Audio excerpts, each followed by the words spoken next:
Dear students, मैं संदीप सिंह, प्रवक्ता भौतिक विज्ञान जेपीआईसी डिजिटल स्टडी के यूट्यूब चैनल पर आपका स्वागत करते हैं।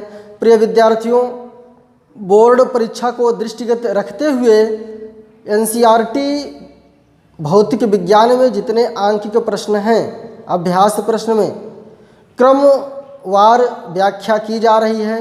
अभी तक हम लोग 6 प्रश्नों की व्याख्या कर चुके हैं। ऐसे वे विद्यार्थी जो उस लेक्चर में कोई भी प्रश्न छूट गया हो तो उस वीडियो को देख लेंगे।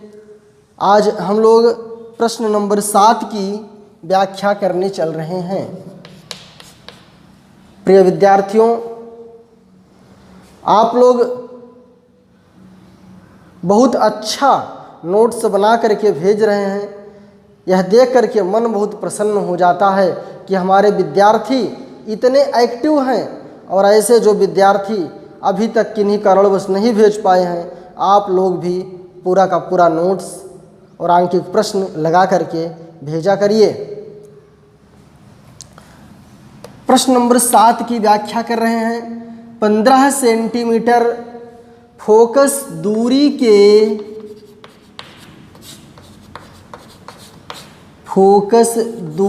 के अवतल दर्पण का उपयोग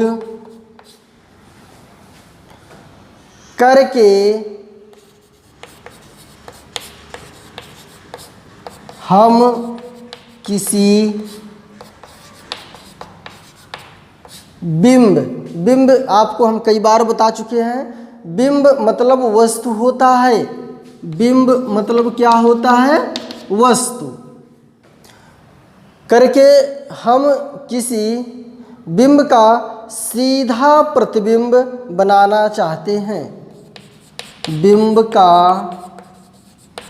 सीधा प्रतिबिंब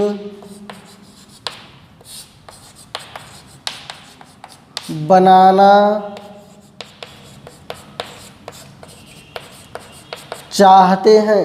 कैसा प्रतिबिंब बनाना है? सीधा प्रतिबिंब बनाना है। बिंब का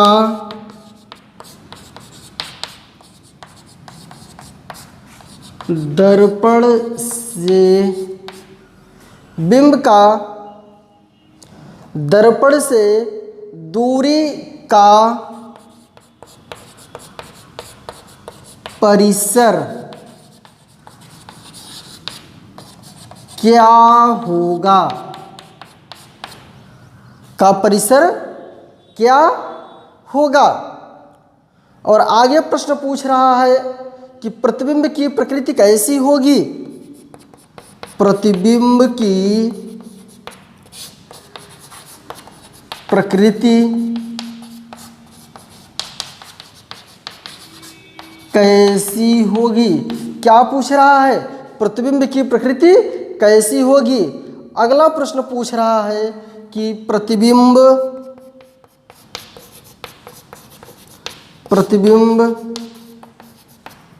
बिंब से छोटा होगा या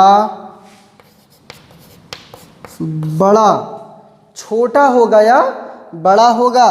लास्ट में आपसे कहा है किरण आरेख खींचकर स्पष्ट कीजिए। देखिए, बहुत आसान सा प्रश्न है। कई विद्यार्थी तो बिल्कुल समझ गए होंगे प्रश्न को देखते ही। बिल्कुल। देखिए, एक बार हम कई बार बता चुके हैं, प्रश्न को हल करने के लिए उसको एक बार पढ़ते हैं। पढ़ने के पश्चात देखते हैं क्या दिया है और क्या पूछ रहा है, उसको लिखते हैं। उसके बाद यदि उस प्रश्न में चित्र बनाने की आवश्यकता है तो उसको बनाते हैं, या कोई सूत्र लगाने की आवश्यकता है तो उसको लगाते हैं। 15 सेंटीमीटर फोकस दूरी का यहाँ प्रश्न में दिया है F बराबर 15 सेंटीमीटर। ध्यान दीजिए, देखिए 15 सेंटीमीटर फोकस दूरी का अवतल दर्पण दिया है। अब आपको हम कई बार चर्चा कर चुके हैं, यदि अवतल दर्पण रहेगा तो अवतल दर्पण में क्या होता है, F का मान ऋणात्मक होता है और उत्तल दर्पण में F का मान धनात्मक होता है। उत्तल दर्पण में F का मान धनात्मक होता है और जबकि अवतल दर्पण में F का मान ऋणात्मक होता है। अभी कारण से फिर को स्पष्ट कर देंगे, क्यों ऋणात्मक होता है, क्यों धनात्मक होता है। का उपयोग करके हम किसी बिंब का सीधा प्रतिबिंब को कैसे बनाना है, प्रतिबिंब कैसे बनना चाहिए, सीधा बनना चाहिए। प्रतिबिंब कैसे बनना चाहिए, सीधा बनना चाहिए। बिंब का दर्पण से दूरी का परिसर क्या होगा, क्या आप देखिए अपने लिए एक नया शब्द उपयोग में लाया है, परिसर।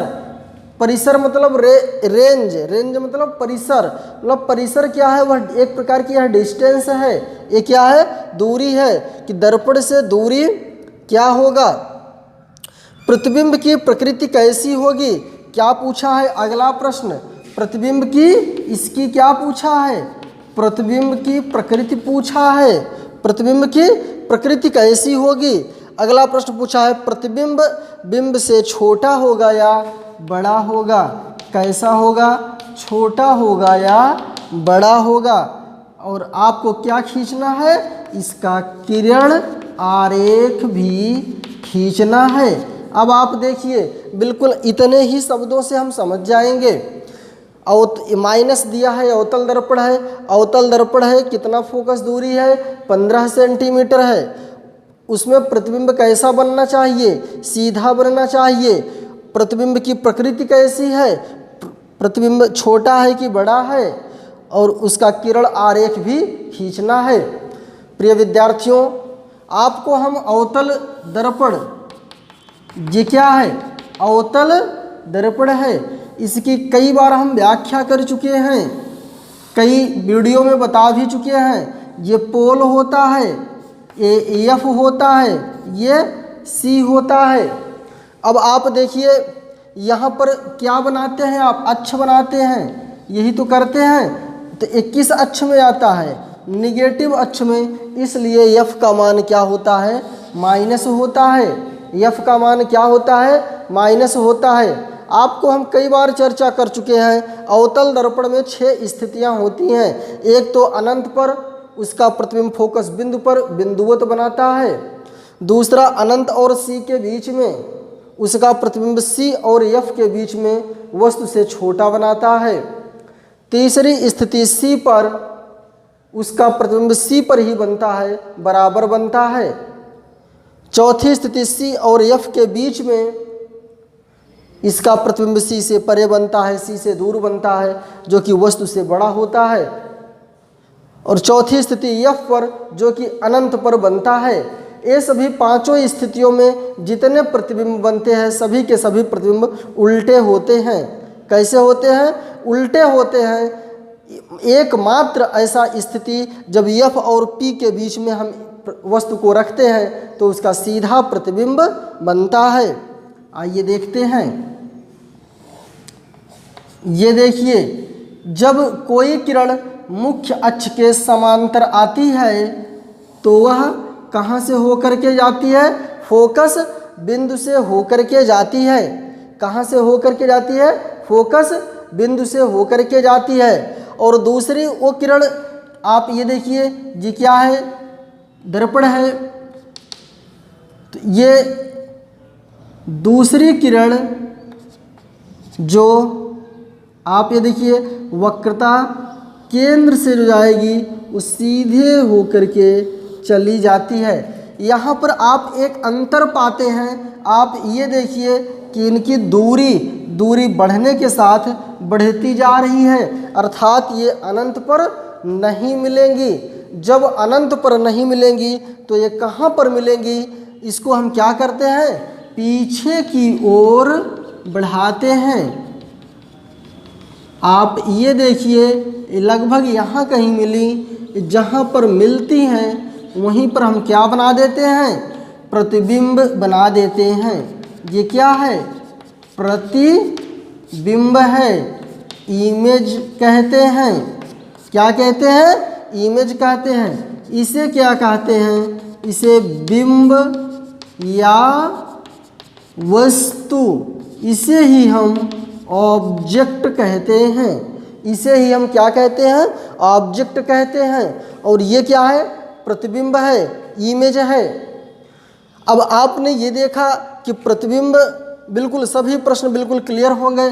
प्रतिबिंब कैसा बन रहा है, सीधा बन रहा है। उसकी प्रकृति कैसी है, दर्पण के पीछे बन रहा है। जब पीछे बनता है तो कैसा होता है, आभासी होता है। छोटा है कि बड़ा है, बहुत बड़ा है। क्या है, बहुत बड़ा है। इसे लार्ज मैग्नीफाई इमेज कहते हैं। और किरण आरेख बिल्कुल आपने चित्र में देख ही लिया, किरण आरेख आपने चित्र में देख ही लिया। तो ये आपने देखा कितना आसान सा प्रश्न है जो कि आपके किताब में रखे गए हैं प्रश्न। आपको सारे प्रश्न लगभग बता दिए जा चुके हैं। बस आपको जो हम नोट्स दिए हैं, जो आपको लेक्चर दे दिया गया है, उस लेक्चर को आपको पढ़ने की आवश्यकता है।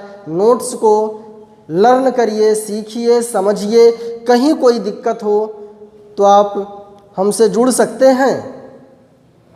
आइए हम लोग क्वेश्चन नंबर 8 की व्याख्या करते हैं। प्रश्न नंबर 8,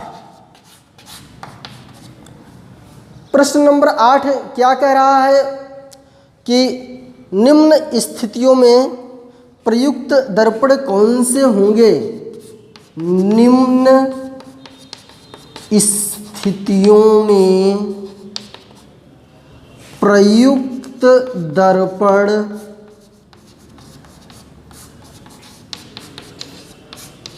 कौन से होंगे। निम्न स्थितियों में प्रयुक्त दर्पण कौन से होंगे। पहला पूछा है किसी कार का अग्रदीप। पहला पूछा है किसी कार का अग्रदीप, इसे हेड लाइट कहते हैं। इसे क्या कहते हैं, हेड लाइट कहते हैं।